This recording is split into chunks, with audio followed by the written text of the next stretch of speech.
To the ringing of the great Zygmunt bell, the largest bell in Poland, which hangs in the Sigismund Tower on the Wawel Hill, Pope Francis entered into the Cathedral of Krakow, dedicated to Saints Stanislaus and Wenceslaus. "Here beats the heart of Poland," said Cardinal Stanislaus Dziwisz as he welcomed the Pope to a meeting with Poland's bishops. Among the questions asked by the prelates was one concerning how to combat secularization.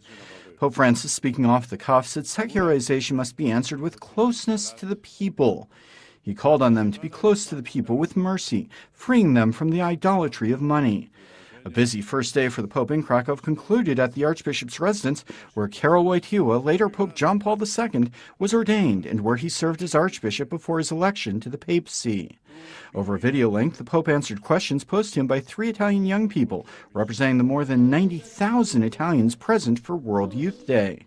Responding to a question about how to spread peace in a world filled with hatred, Pope Francis told them to make human bridges, extending their hands to others and avoiding building walls.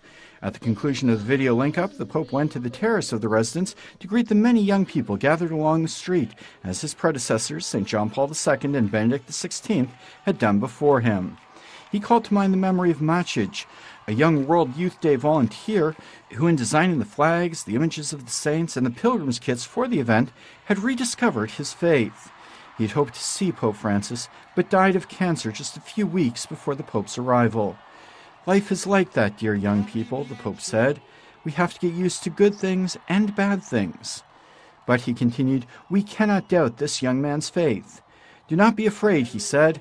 "God is great, God is good, and we all have something good inside us."